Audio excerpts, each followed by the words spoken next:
Edward Cullen je naprosto úžasný, jak vidíš. Ahoj. Vítám vás u první speciální epizody Tvojcastu, který se bude probírat filmem Stmívání, protože zatím jsme rozebírali a ještě stále rozebíráme knížku.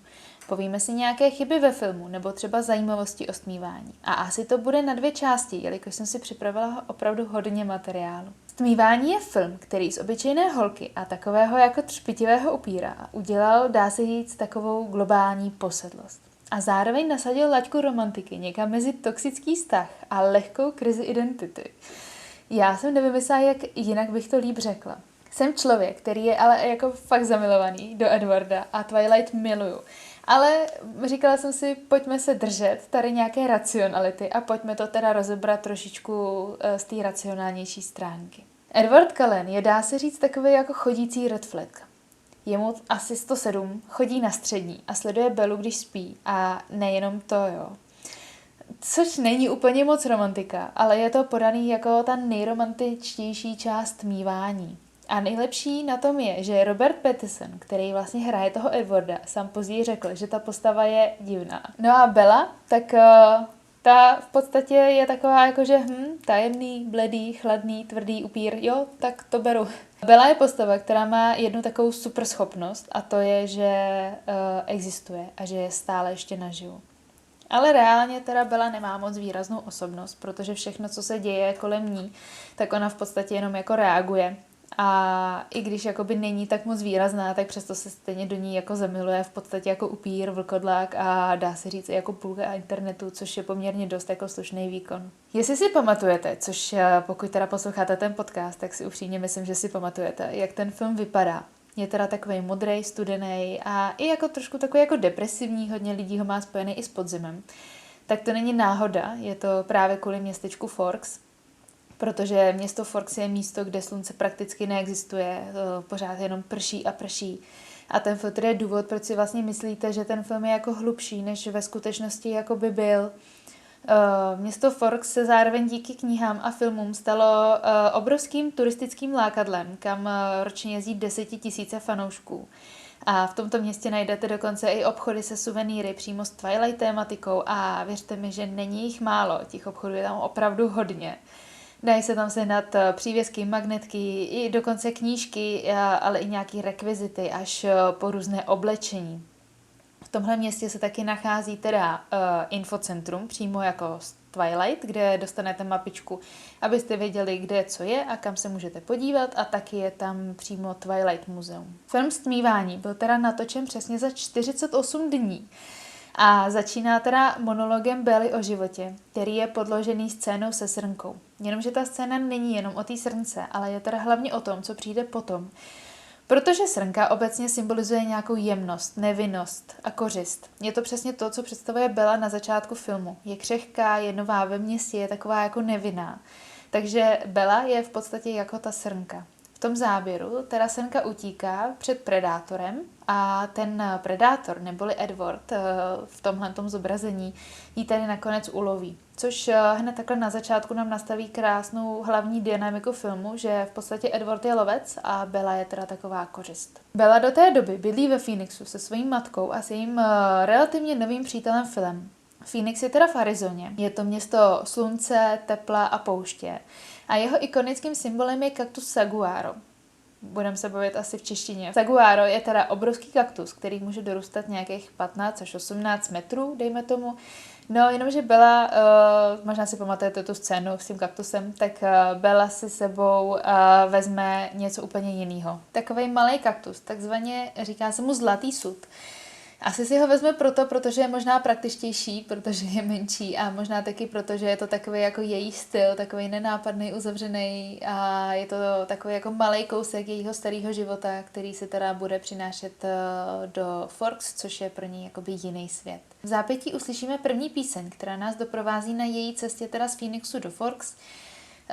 Tady se vlastně hodí říct to, že natáčení teda bylo tak levné, že film jako jediný, teda v rámci té celé Twilight série, nepoužívá vlastní soundtrack, ale licencovanou hudbu, která je složená dávno před první klapkou filmu. Jak už jsem říkala, tak teda všechny ostatní další filmy ságy Twilight si už teda vlastní hudbu mohly dovolit. Dokonce 2 písně skládal sám Robert Pattinson, který hraje teda Edwarda, jenže on o tom jakoby nikdo moc neměl vědět. Skládal si to tak nějak jako pro sebe mezi natáčením.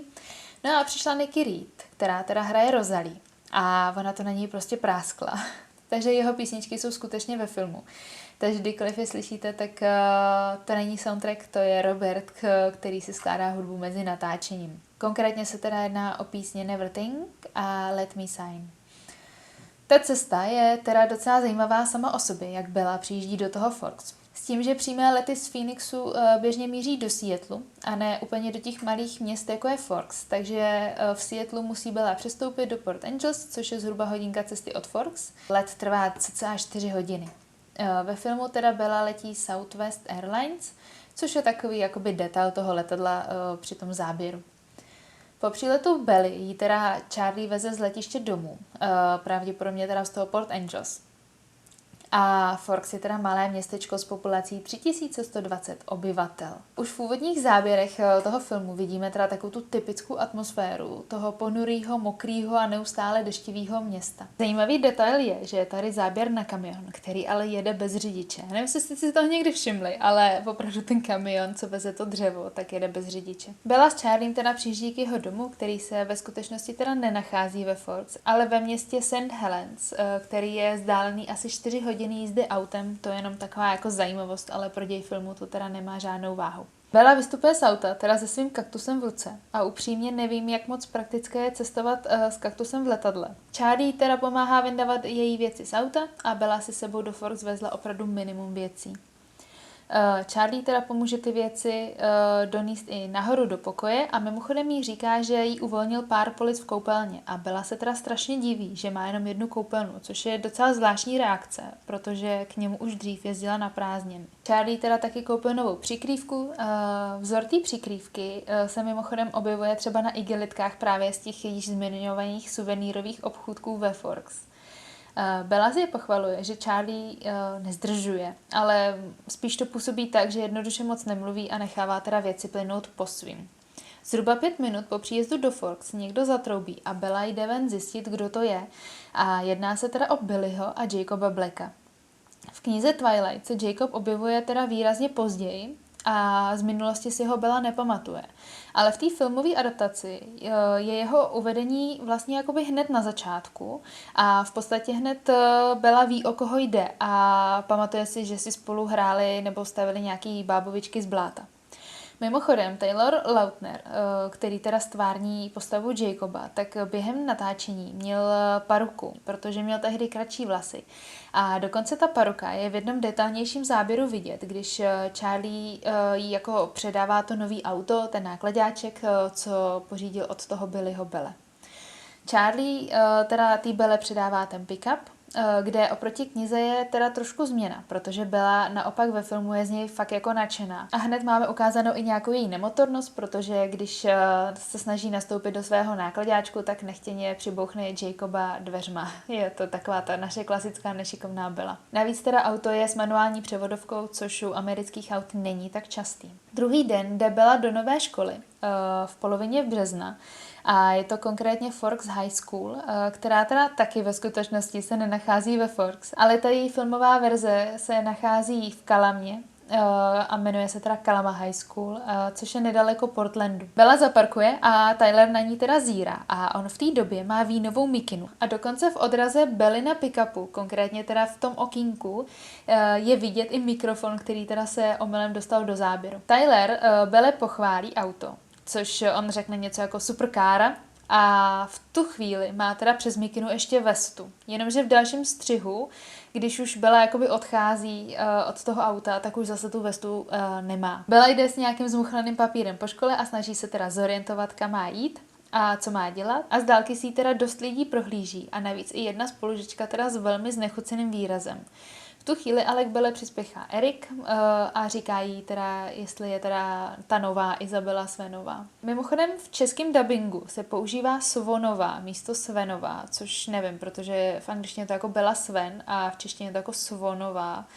Ale to je asi něco stejného, jako že první 2 díly je Edward a od 3 už je to Edward. Na hodině tělocviku můžeme teda opět vidět Bellinu nemotornost, protože jí uletí míč nebo ona ho špatně odpálí a trefí tím Mikea přímo do hlavy. Herec, který hraje Mikea Newtona, se mimochodem původně ucházel i o roli Edwarda, ale nakonec skončil právě jako Mike, protože se k němu víc hodila typově.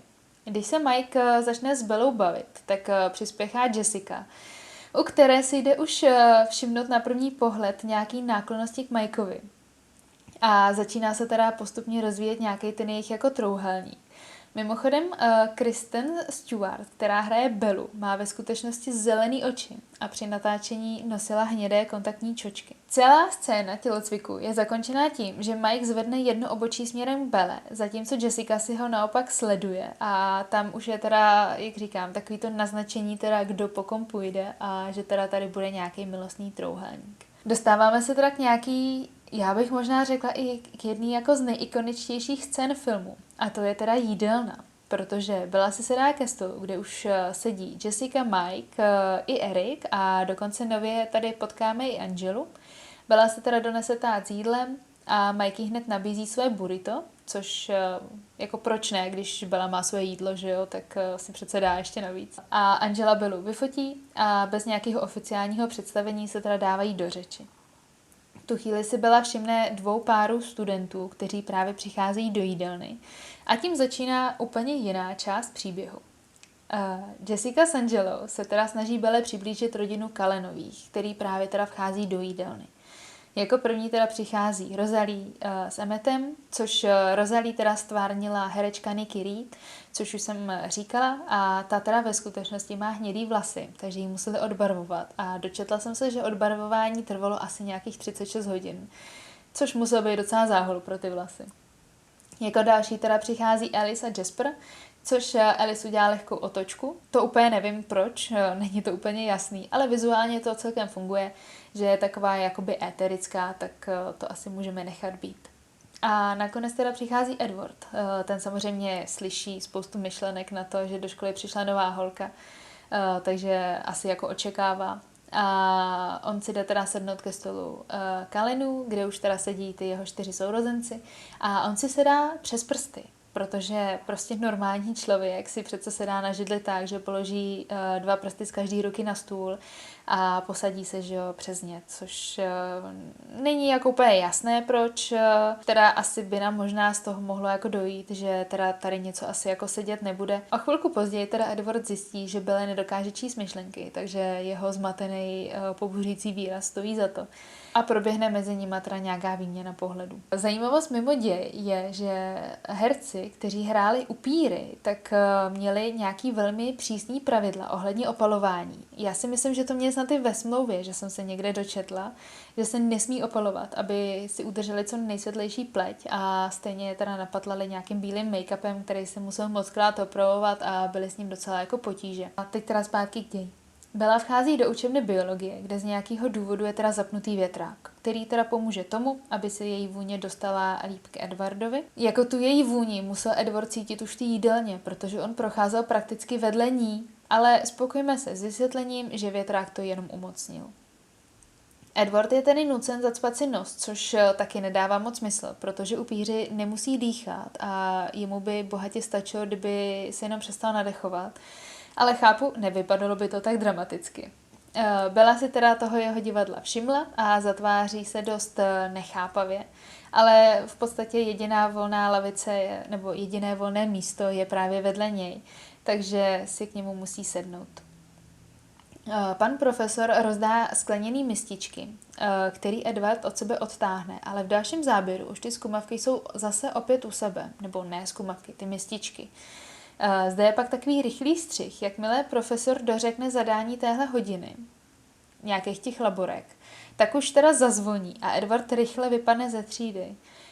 Tohle je možná ta scéna, která by měla být lépe vyobrazena, jelikož třeba po celou dobu byly na učebnice zavřená a na konci ale když zvoní, tak ji má zase otevřenou. Jediný rozumný vysvětlení je teda asi to, že celá ta hodina byla přeskočena. My jsme se teda jediným střihem dostali od začátku až na samotný závěr teda hodiny, ale i tak si myslím, že by to šlo mnohem líp zobrazit. Po hodině biologie jde Bella na studijní oddělení, kde potká Edwarda, jak se snaží domlouvat, aby ho teda přesunuli na jinou hodinu. Tak to se Bella musela cítit opravdu náramně. Pohledy a komunikace Edwarda působí vůči Belle fakt zle. Jakože určitě by to nebyl člověk, který by mě po tomhle divadle nějak jako extra zajímal. Bella teda ze studijního oddělení odejde stejně jako Edward, což si myslím, že za nějakým účelem tam šla, tak už to aspoň mohla teda jako dodělat. Ona tam šla podle mě vrátit ten papír, že jak si podepisovali ty učitelé. Po škole se Bella s Charliem sejdou na večeři v Carver Café, která teda taky ve skutečnosti se nenachází ve Forks, ale nedaleko Portlandu. Charlieho kamarád se teda Belly vyptává, jestli si na něj pamatuje a ona jenom zakrutí hlavou, tak to je takový trošku zvláštní moment, protože by člověk čekal spíš něco jako dobrý den, omlouvám se, nepamatuji si vás, ale jako nedá se nic dělat. Tady ten kamarád je teda Waylon Forge. Pak teda přichází taková ta slavná scéna s kečupem, protože Bella si vezme láhev kečupu, nejdřív s ní zatřese, pak ji vymáčkne a následně s ní znovu zatřese, jako by se teda snažila dostat ve nějaký zbytek kečupu, který tam už ale očividně jako není. Po celém dní si teda Bella lehne do postele v těch samých džínech, ve kterých byla už ve škole, v restauraci a upřímně bych se ani nedivila, kdyby v nich i přiletěla a dělá úkoly a telefonuje si s mámou. Mámin přítel, Phil, teda ve filmu hraje baseball, zatímco v knižní předloze hraje fotbal. Bella teda touží potom, aby si mohla promluvit s Edwardem, ale ten se teda několik dní neukáže ve škole, takže zatím jakoby nemá šanci. Pak teda následuje scéna s továrnou a hlídačem. A upřímně myslím si, že tady ta scéna, což je nějaký jakoby incident s upíry mimo vlastně jakoby běžné dění, působí trochu jako taková vedlejší dějová linka, kterou bych možná i z toho filmu klidně vystřihla. Na druhou stranu Charlie to začne vyšetřovat a Belle říká, že šlo o útok zvířete, i když vlastně v samotné scéně, kterou my můžeme vidět, tak žádný zvíře nevidíme, ale vidíme pouze lidi v pozadí. Takže jakože ano, nějaký smysl to má, ale pořád je to spíš taková jakoby vedlejší odbočka. Bella jde teda znovu do školy. Má na sobě podzimní bundu a zároveň rukavice. Což většinou, když mám rukavice, tak mám zimní bundu, ale dobře. A navíc teda upadne na náhledí, což zase nesedí s tím, že má na sobě podzimní bundu. Ta by teda měla odpovídat takovému mírnějšímu počasí, ale počasí ve Forks trošku ignoruje realitu, tak asi proto. Na hodině biologie si Bella všimne Edwarda, že se teda konečně vrátil a tím se nám bude otvírat teda další část jejich příběhu. V pozadí, ještě než si teda Bella dojde ke své lavici, kde už teda sedí Edward a tentokrát vypadá výrazně přívětivěji, můžeme slyšet rozhovor Erika, který vyčítá Mikeovi, že mu přikazil pokus pozvat Bellu na ples. Edward s Bellou mají teda za úkol splnit nějakou laboratorní práci, což jim teda konečně dává prostor spolu mluvit. A během jejich rozhovoru ten Bellin laškovný pohled na Edwarda mluví za všechno. Jakože, halo, on minule vypadal, že se s tebou málem pozvracel a ty teď úplně slintáš? Všimli jste si někdy, že jakmile hodina skončila, tak Bella nese tu zlatou cibuli? Není divu, protože oni oba dva jsou premianti, nebo Bella taková spíš jakoby, že je jako napřed, tak Edward ten se učí už kolik let dokola, takže ten premiant rozhodně je. Bella se teda zeptá Edwarda, jestli nosí kontaktní čočky, protože teď má zlatavě hnědý oči a minule měl černý. Tak za prvý, černý oči mají upíři, kteří jsou žízniví a zlatavě hnědý oči mají upíři, kteří nepijí lidskou krev. A rudý oči mají upíři, kteří se živí lidskou krví. Ale při natáčení teda všichni Culenovi, nebo respektive všichni herci, kteří hráli Culenovi, museli nosit teda kontaktní čočky. A dokonce jsem se i někde dočetla, že by měly být nějaký scény, které ukazují, že Edward vlastně, nebo Robert při natáčení vůbec ty čočky nemá a má tam vidět skutečnou barvu svých očí. O roli Edwarda byl teda poměrně velký zájem. A když ji nakonec získal Robert Pattinson, tak se přestěhoval do Oregonu, aby na sobě začal fyzicky i psychicky pracovat. To v jeho pojetí znamenalo trénovat 5 hodin denně fyzičku, hrát baseball a taky si udělat místní řidičák, jelikož on je původem z Británie a tam, jak můžeme vědět, tak tam se řídí na opačné straně. Kromě posilování a řízení teda pojal Pattinson svoji přípravu na film ještě v jednom ohledu docela jako autenticky. A to tak, že teda několik týdnů před začátkem natáčení s nikým nemluvil, prý aby si nějak jako pokusil se vcítit do toho izolovaného Edwarda. Když už jsme u těch zajímavostí, tak údajně i chemie mezi Kristen a Robertem byla taková jako zvláštní. První scény byly prý dost jako nepříjemný, takže taková ta trapnost, co můžeme jako cítit v tom filmu, tak je spíš jako realita. Teď se teda dostáváme k jedné z klíčových scén filmu Twilight a to teda k bůračce na parkovišti. Bella stojí opřená o auta, když v tom teda přijíždí Tyler a na to, že jede na školním parkovišti, tak jede teda docela jako rychle. Jenomže do cesty mu vycouvává jiné auto, on se mu snaží vyhnout, dostane smyk a řítí se teda přímo na Bellu. V tu chvíli teda Alice vidí ve své vizi, že by Bella mohla zemřít. Edward si to samozřejmě přečte a rozhodne se teda zasáhnout. Edward má podle pravidel zůstat neodhalený. Měl by se teda pohybovat tak rychle, aby ho nikdo neviděl. Jenomže v záběru, kdy od místa nehody odchází, tak už tam samozřejmě běží ostatní studenti, podívá se, co se stalo. A Edward se pohybuje víceméně takovou jako normální rychlostí. Takže buď měl zmizet mnohem rychleji, a nebo ta kamera to úplně jako neuhlídala. Po bůračce se teda přesouváme do nemocnice, kde teda Bella je na vyšetření a řeší se, jestli je v pořádku. Do nemocnice ale taky dorazí i Edward a začíná taková jejich jako tichá válka v úzovkách.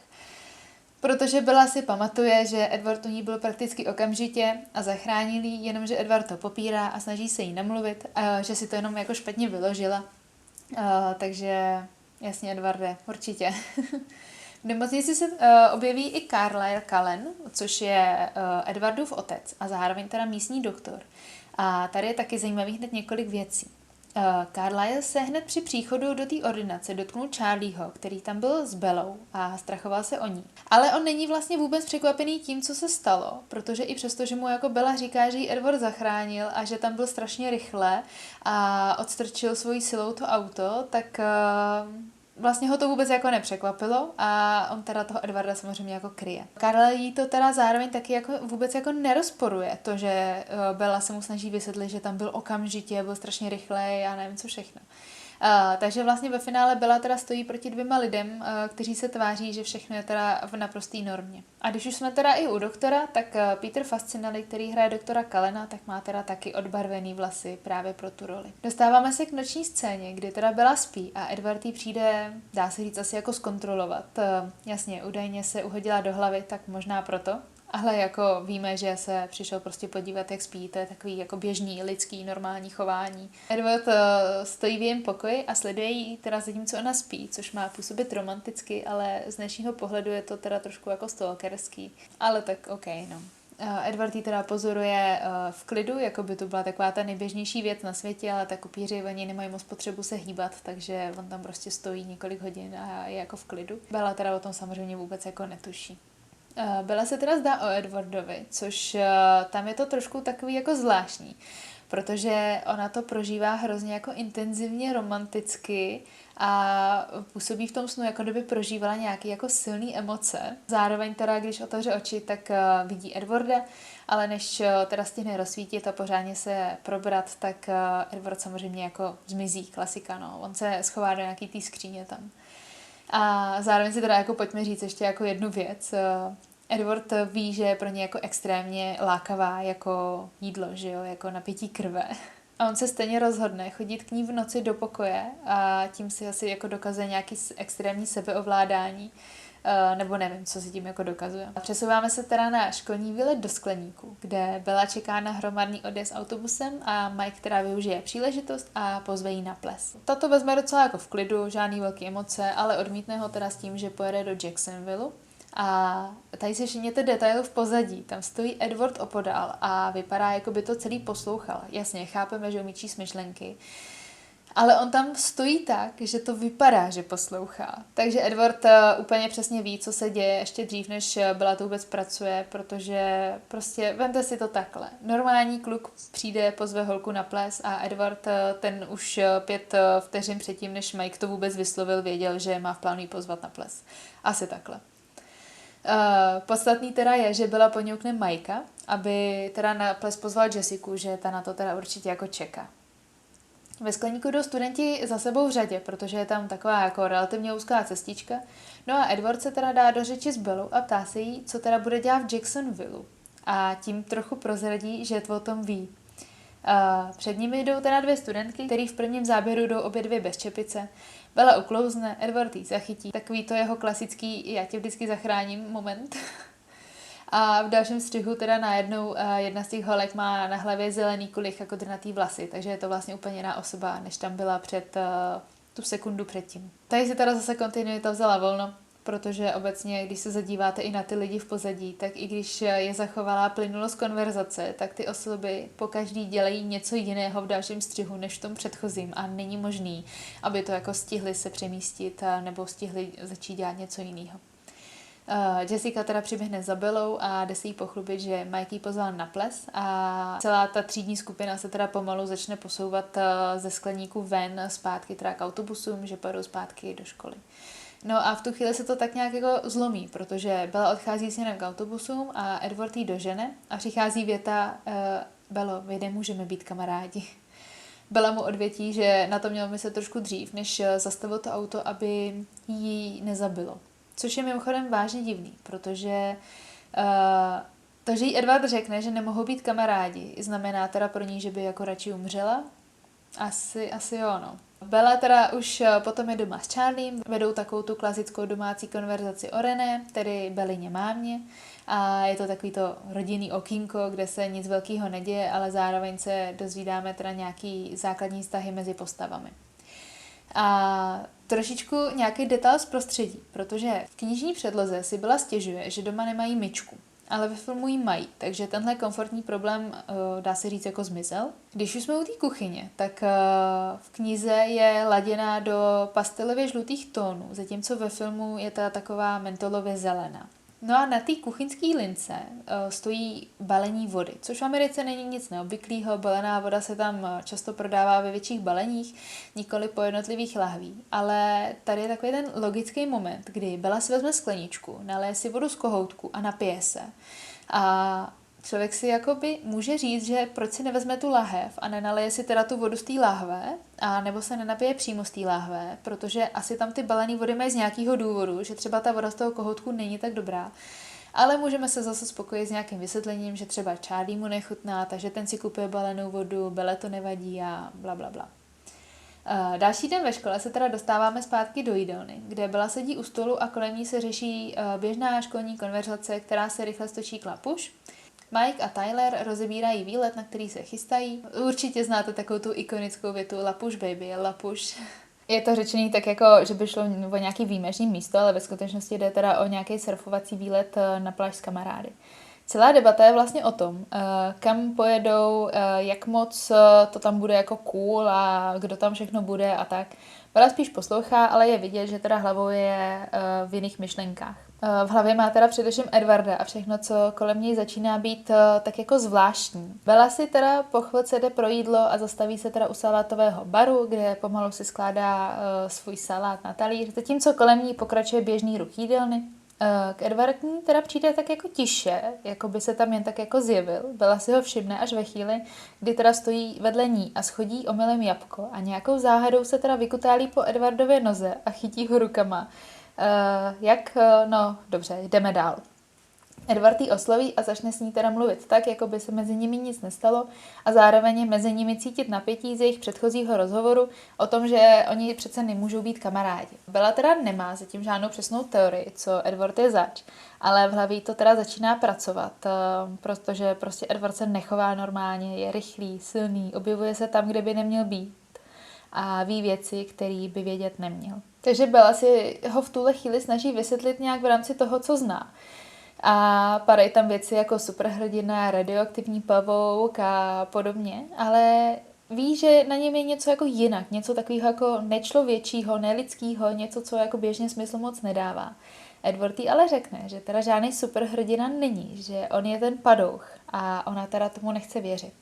Naivka. I tak ale Bella pozve Edwarda, zda si s ní nechce někdy někam vyrazit a pozve ho teda konkrétně na ten výlet do Lapuš. Edward jí ale odvětí, že teda není to úplně nejlepší nápad, že na pláži bude moc lidí. Haha, no tak to fakt nebude, Edwarda. Celá ta interakce působí zdánlivě obyčejně a je teda mezi nimi cítit takový jako napětí a zvědavost, který jako podle mě se mezi nimi poměrně čím dál tím víc vrství a vrství. Během toho rozhovoru jí teda sleduje celá skupinka kamarádů, jako je právě Jessica, Angela, Eric i Mike. A zajímavý je taky to, že tenhle salátový bar v této části jídelny vidíme teda poprvé, nebo obecně my jako poprvé vidíme celý ten salátový bar. Další scénu už se teda přesouváme na La Push. V realitě se děj odehrává na Indiana Beach v Ecola State Parku. Ale jako La Push existuje v realitě, ale nebylo to úplně dostatečně filmový místo. Bella teda hlavně řeší spíš ostatní než sebe. A když se stočí konverzace k Erikovi, tak navrhne Angele, aby ho na ples pozvala ona. Ta reaguje tak jako docela zdrženlivě, spíš nesměle. To má asi vykreslovat její charakter, že teda není úplně typ člověka, který by dělal nějaká velká romantická gesta. No a v tu chvíli přichází do scény Jacob Black se svými kamarády. Ten působí tak jako poměrně dost jako uvolněně, všechno mám na párku a on je taky jako v La Push doma, že jo? Protože La Push se nachází v kvelické rezervaci, kde Jacob žije. Bella Jacoba představí ostatním, ale Jacob už se teda nemá k tomu, aby ostatním představil i svoje dva kamarády, kteří s ním přišli. Jessica kluky poprosí, aby dělali Belle společnost, jelikož jí nepřišel kluk a prozradí, že pozvala Edwarda. Za prvý, to je teda kámoška, že to na ní takhle práskne a za druhý ani Angela nejde surfovat, tak by si přece Bella mohla vystačit s Angelou. Jacobovi kámoši odvětí, že Cullenovi už na pláž nechodí, což Belle vnukne další jako pucly do skládačky, že aha, tak tady opravdu bude asi něco špatně. S těmi dalšími dvěmi Jacobovými kámoši, což by měly být Quill a Embry, se jaksi nepočítalo do dalšího příběhu, takže jsou to spíš takový jako nepodstatní kluci a příběh o vlkách se bude teprve rozvíjet, nebo rozvíjel se tak nějak za pochodu. Takže ve druhém filmu si můžeme všimnout, že tyhle ty dva kluky už hrajou jiný herci, kteří postavy dále teda rozvíjeli. Bella se Jacoba začne vyptávat na to, proč Cullenovi nechodí na pláž. On jí to nejdřív podává jako takový místní nepsaný pravidlo, že Cullenovi prostě mezi ně nepatří a na pláž nechodí. Pak ale začne vyprávět víc nějakých jako příběhů a historek, který mezi lidmi v klické rezervaci kolují. Mluví o takzvaně jako studených lidech, kteří jsou jiný než ostatní a drží se stranou. Bella to poslouchá a je vidět, že jí to teda začíná zapadat do jejího podezření a všechno, co slyší, si začíná spojovat i s tím, co ona už sama o Cullenových zjistila, nebo to, jak to jako vnímá. Jacob to říká spíš tak jako místní legendy, ne něco jako co by bral úplně doslova. V další scéně se přesouváme k Waylonu Forgerovi, což je ten muž, kterého jsme předtím viděli v restauraci, když mluvil s Bellou a ptal se na toho Santu. A právě tady vstupují Cullenovi do děje trošku jako jiným způsobem, než jsme zatím viděli, jako někdo, kdo aktivně řeší problémy, které se kolem toho Forks objevují, což je ten vpád jiných upírů na jejich území. Waylon je teda nalezen mrtvý a pro celé město se z toho stává případ, který je uzavřený tak jako velmi rychle s vysvětlením teda, že šlo o útok zvířete a přitom ho teda zabila parta 3 upírů. A tím se potvrzuje, že ve Forks existují 2 reality. Ta lidská, která všechno vysvětluje jednoduše, a ta skrytá, kterou Cullenovi tak nějak jako tiše udržují pod povrchem. Po návratu z pláže, kde Bella mluvila s Jacobem, se přesouváme do další chvíle, protože Bella je doma a sedá si k počítači a začíná si vyhledávat příběhy a mýty o Quilletech. Najde knihu, kterou si může zakoupit jednak na Amazonu, což nevím, jestli je bráno jako reklama, ale najde ji, že ji prodávají v malém knihkupectví v Port Angeles. Celé Ameriky, zrovna v Port Angeles. Prakticky kousek od ní. Zajímavé, že v době, kdy nefungovaly e-shopy, tak tady ta informace z tak malého knihkupectví byla na internetu, jakože hej, my tu knížku máme tady skladem.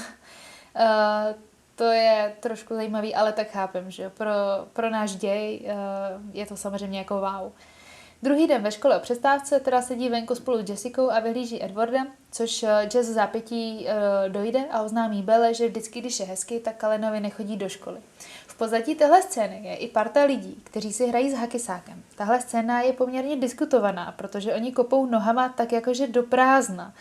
Ale oni si ve finále hrají s malým míčkem, který je vidět až při detailnějším zkoumání, takže bych řekla, že to celkem odpovídá. Jelikož se po chvilce k ním přidá Angela s informací, že Eric přijal její pozvání na ples, tak se domluví, že pojedou vybírat šaty do Port Angeles a Bella se k ním přidá moc ráda, protože potřebuje právě do toho knihkupectví. V další scéně jsou tedy v Port Angeles, kde vybírají šaty. Je to taková ta typická teenage chvilka. Zkoušejí si, komentujou, nějaká nervozita. Ale Bella je teda stejně trošku mimo dění a spíš jako pozoruje, než že by se úplně zapojovala. Když jsou v tom obchodě, tak na okno začnou klepat 4 kluci venku, nebo zaklepe jeden, ale venku jsou 4. Nejdřív to působí jako takový jako trapný flirt nebo pokus o pozornost a brzo se ukáže, že se teda nejedná asi zřejmě jenom o flirt. Bella se omluví, že si potřebuje odskočit do knihkupectví a že se teda sejdou na večeři. Já chápu, že tam moc restaurací není, ale nikde nepadlo, do jaké restaurace jdou a už vůbec nepadlo, v kolik se mají sejít. Bella si v knihkupectví zakoupí knížku a vydá se teda za holkama do restaurace, jenže cestou narazí na partu kluků, kteří na ní klepali přes to sklo v tom obchodě s těma šatama. Jenomže tentokrát ta situace je právě mnohem jako nepříjemnější. Začnou ji oslovovat, zastavují a je jasný, že jejich chování není jenom o takovém jakoby nevinném flirtu, ale je v tom nějaký tlak a postupný i pocit ohrožení. Bella se snaží situaci zvládnout sama, ale je v nevýhodě, protože je sama večer, jsou tam 4 silní muži a ona úplně nemá kam ustoupit. Tahle scéna je i docela důležitá, protože ukazuje na nějaký reálný nebezpečí, který nepřichází z žádného jako nadpřirozená, ale z takový té obyčejný lidský situace, kde se někdo cítí silnější, protože je ve skupině. No, ale objeví se Edward. Jeho příchod, nebo spíš příjezd, působí docela jako nečekaně. A přesně to v té scéně je jako důležité, protože on nepřichází jako někdo, kdo se zapojí do konfliktu, ale jako někdo, kdo to vyřeší, nebo kdo ten konflikt ukončí. Jeho přítomnost změní teda atmosféru během vteřiny a kluci si teda uvědomí, že už to nejsou oni, kdo situaci mají pod kontrolou a začínají couvat. A Edward spíš teda přestírá, že je klidný, ale on vypadá, že by je nejradši jako zabil. A tady máme další posun dynamiky, protože Edward už není jenom ten kluk ze školy a znova se ukazuje, že je jako někdo, kdo je vždycky o krok blíž, než by měl být. Bella k němu nastoupí do auta a skoro až smykem se teda dostanou na hlavní silnici. Jediné, co Bellu zajímá, je, že Edward nemá zapnutý pás, což toho velmi jako pobaví, protože Bella sama není připoutaná a on je v podstatě nerozbitný, takže on by ten pás stejně nepotřeboval. Když dojedou do restaurace, tak Angela s Jessicou už jsou po jídle odchází. A to chtěli ty dvě odjet, protože Bella s nima přijela do Port Angels a bez nich by se jí domů dostávalo poměrně dost jako obtížně, takže si myslím, že Angela s Jessicou se muselo v celku ulevit, když Bellu spatřili. No jenomže do té scény najednou vejde Edward, který asi v tu dobu parkoval a Bella šla teda napřed, jenomže on parkuje rychle a určitě to nemá na 5 pokusů, tak nechápu, proč úplně nešli spolu, ale chápu dramatičnost. Edward tedy pozve Bellu na jídlo, tak aspoň teď si můžou spolu vyjít, když Bella její pozvání na pláž odmítnou. Další zajímavostí je, že Robert Pattinson dostal skoro padáka, protože studio z něj nebylo úplně jako nadšený, protože jim přišel takový divnej a málo romantický. A dokonce dostal trenéra na chování, aby byl víc přitažlivý. Bella si k večeři dá houbové ravioli a Edward nic. Jako pokud něco upír sní, tak to musí údajně potom vykašlat, protože to není schopen strávit, což dává smysl. Ale pokud by chtěl, aby nebyl prozrazen, mohl si dát večeři normálně s Bellou, ale podle mě si myslím, že on chce, aby na to Bella přišla. Chápejte to správně, on nemůže říct, že je upír, protože on nemůže prozradit tajemství kvůli rodině Volturiů, ale pokud by na to Bella přišla sama, tak on je vlastně ve výhodě a asi je jako v pohodě. Trošku vlezlá a flirtující servírka, která je v restauraci obsluhuje, je ve skutečnosti Kristen Stewartové kaskadérka. Bella se při večeři dožaduje pár odpovědí. Edward jí ale místo toho začne diktovat druhou odmocninu pí, což podle mě tím Bellu schválně mate. On jí nechce říct pravdu, že ji našel díky svým schopnostem, konkrétně díky čtení myšlenek lidí kolem ní, takže místo toho použije absurdní matematickou odpověď, která celou otázku vlastně schodí jako ze stolu. Zároveň je to ale i malý náznak jeho osobnosti, protože si myslím, že to ukazuje, jako že je někdo jiný, že on přemýšlí jinak a přemýšlí jinak než ostatní a že si může dovolit reagovat způsobem, který by u normálního člověka působil jako divně. A pro Bellu to může být další moment, kdy si uvědomuje, že Edward prostě nedává normální odpovědi a že kolem něj je pořád něco, co nejde napřímo vysvětlit. Bella se ale nedá a když jí Edward neodpoví, rozhodne se odejít. To se ale Edwardovi samozřejmě nelíbí a tak musí jít, tak říkajíc, kůží na trh. a přizná se, že zaslechl to, co si ti zmeci myslí a Belle tedy dojde, že Edward umí číst myšlenky. Edward jí teda řekne, že umí číst myšlenky všech lidí kolem něj, kromě jejich. A naše Bella v roli oběti se teda hned ptá, zda je z ní něco špatně a to je fakt divný. Holka, přemýšlej. Po večeři Edward veze Bellu domů a už samotná jízda je plná malých, ale hrozně důležitých momentů, protože Bella si všimne, že v autě je docela teplo a chce stlumit topení, jenomže Edward jí v tom zabrání a to je vlastně první moment ve filmu teda, kdy se jí přímo dotkne. A tady přichází uvědomění, že jeho ruka je teda fakt jako ledová. Normální reakce by byla nějaký vysvětlení, že on jí třeba řekne, že mu je zima, že má studené ruce, cokoliv. Ale Edward nic takového neřekne a jen se na ní podívá a nechá to tak jako viset mezi nima ve vzduchu. A jak jsem říkala, já si myslím, že on jí to nemůže říct, ale chce, aby na to Bella přišla sama, protože on jí nic nevyvrací. On jí to i jako skoro potvrzuje, akorát jako beze slov. Pokračují dál a dostávají se k příjezdu na policejní stanici. A ještě než Bella vůbec stihne říct, že jí je to místo povědomé, nebo že se tam něco stalo, tak Edward už zpomaluje a odbočuje. On totiž asi ví, kam jako přesně jedou. A samozřejmě nabízí se vysvětlení, že slyšel myšlenky lidí kolem, takže ví, co se tam dělo, ale nějak zase to nekomentuje, jen konstatuje, že tam není jenom Charlie, ale že tam je i auto jeho otce. Takže zase ví víc, než by měl, ale odmítá to vysvětlit. A teď se dostáváme k části, kde film začíná mít docela zajímavé nelogičnosti. Bella se rozloučí s Edwardem a odchází, ale ona odchází z jeho auta bez té tašky, ve které měla tu knížku z knihkupectví. A v další scéně ona přijde domů a v té knížce si listuje. Takže nemohla jí zapomenout. Jenom jí to někdo zapomněl dát nebo říct, ať si ji vezme v té scéně, když vystupuje z toho auta. Další věc. Bella přijde na policejní stanici za Charliem a tam vlastně není ani jako žádná reakce, protože Charlie vůbec nepůsobí překvapeně, že ji vidí. Přitom Bella měla být s holkama v Port Angels, takže logicky by jako čekal, že se vrátí domů a ne, že se objeví přímo na policejní stanici. Můžeme si říct, že řeší smrt kamaráda, takže má úplně jiné starosti. Útok na Waylona Forge byl podle všeho někde v přístavu nebo minimálně mimo město, ale najednou vidíme, jak jeho tělo převáží přes dvorek policejní stanice ve Forks. Což je takové zvláštní, protože to nedává moc geografický smysl a film to vlastně jako neřeší a prostě nás posune dál. Každopádně Bella při pohledu na to tělo, který zrovna převáží, si vzpomene na střípky myšlenek na Edwarda. A proč? Po příchodu domů si teda Bella začne prohlížet knížku, kterou s největší pravděpodobností zapomněla teda u Edwarda v autě a narazí na slovo The Cold One, což je vlastně ty chladní, což už jí naznačil i Jacob. A tady přichází zajímavý moment, protože místo toho, aby si prostě dál četla v té knížce, kterou si právě koupila, tak jde a začne to slovo googlovat. Ta knížka by jí možná dala víc informací a méně práce, ale dobře, chápeme, film to potřebuje trošku urychlit, tak Bella jde rovnou na internet. A při tom hledání začnou vyskakovat klíčová slova jako nemrtvý, rychlost, síla, chladná kůže, bledá pleť, nesmrtelnost a samozřejmě pí krev.